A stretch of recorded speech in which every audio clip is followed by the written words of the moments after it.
opinion, sex toys can be a great addition to a sexual relationship. They're not just great to use when you're on your own, but only 30% of women reach orgasm through intercourse. And if she's over 40, it's even harder to reach orgasm. Your sex toy, a little small vibrator, can be your very best friend when it comes to increasing her capacity to get aroused and reach orgasm, and also make things a little more exciting. But it can be a little bit tricky to bring up. A lot of people feel awkward about it and worry that their partner will get offended, or they don't really know how to bring it in. Okay, so here's the thing. There's a couple of ways to do this. First of all, it's really important not to just, spring it on them. So unless you already have a relationship where your partner is open to trying new things and is into kind of being outside the box and trying new experiences, then maybe you can surprise them with a new toy or tool or whatever. But if you're not in that place in your relationship, you definitely want to talk about it beforehand and not just spring it on them in the heat of the moment, because that probably won't go well. So you say,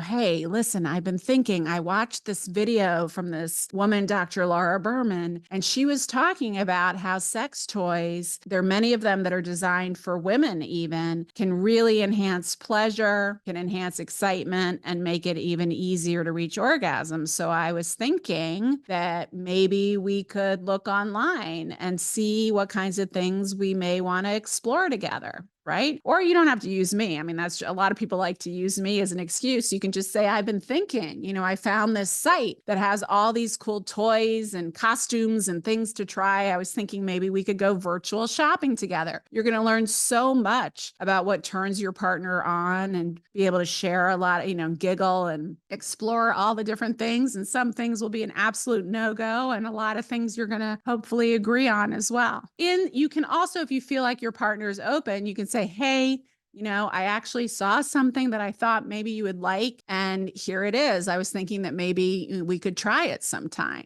Once again, you don't bring it out in the heat of the moment, but you tell them ahead of time. So then the next time you're sexual, you can bring it in because they've agreed and they're like, oh yeah, that's interesting. And maybe in that moment they'll say, hey, let's go. Right. So that's the first hurdle, is just bringing it up. Now, the second hurdle I find is that a lot of men in particular are worried, especially if it's about a female partner wanting to bring in a vibratory toy. They feel like, well, what? I'm not enough, and they kind of take it personally. And it's really, really important for men to understand that, and it seems to be men, this is why I'm talking about it. I'm not meaning to be heterosexist about this, but it seems to be mostly men that feel this way. It's really important to know that, what the key to a woman's sexual satisfaction, and I showed this in a national study around the country looking at what the most satisfied women have in common, the most sexually satisfied women have in common. Yes, orgasms were part of it, but the key to their sexual satisfaction, which is what you want your partner to have, is the emotional connection they felt to the person they were having sex with, to the person they were having an orgasm with. So a toy, while it may provide vibratory stimulation that no human could ever replicate, it cannot talk to her, ask her how her day was, emotionally connect to her,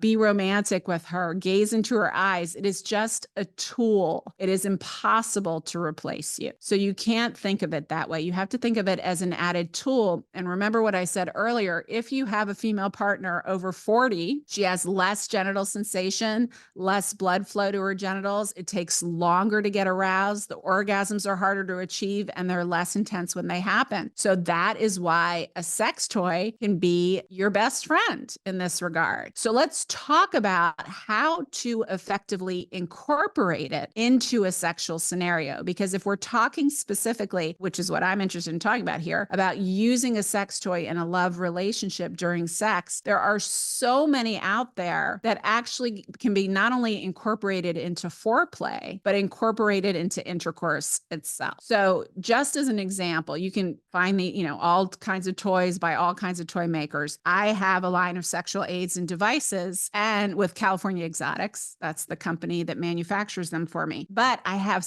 even just made a new line. I've had this line for many years, but I added some new items to my line, which are specifically designed to being incorporated. They can be used alone, but also incorporated into sexual play in couples, because those are the kinds of toys I like to make, ones for women and ones that are for couples. So the first one that is new in the line is called the Flutter. And they're all very small and can easily fit in between the two of you, depending on your position. The Flutter is kind of has this rod that you hold, but at the end of it is this soft silicone that's shaped like a tongue, and it flutters at multiple speeds, and it's waterproof and all those other things. But it actually, so you could be having intercourse and have simulation of oral sex on your clitoris at the same time. Your partner could hold it on you, the woman, or the woman could hold it on herself. Same thing with my new finger vibe. It's like a hood for your fingers. Your fingers go inside almost like a little finger puppet, and it vibrates. So it basically makes your pointer and your middle finger is really and they stretch to any size finger. It makes your fingers like a vibrator. So any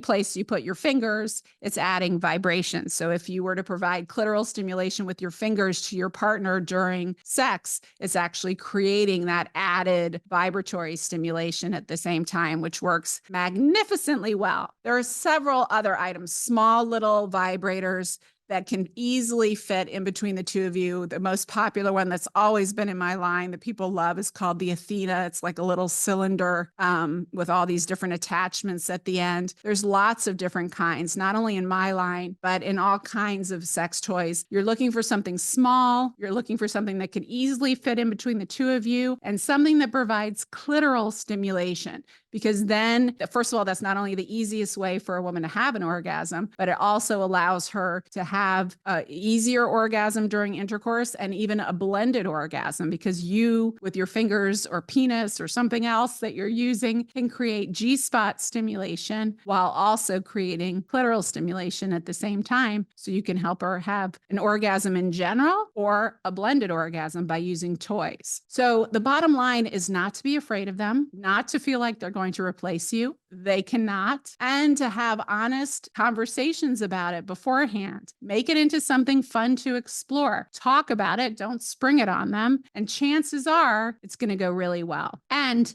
you're going to find that you really enjoy it, both of you. So let me know if you have any other questions about sex toys or anything else to do with sex, love, and relationships, because I'm always here to help you love and be loved better. And if you like this episode, make sure to follow on your favorite podcast platform.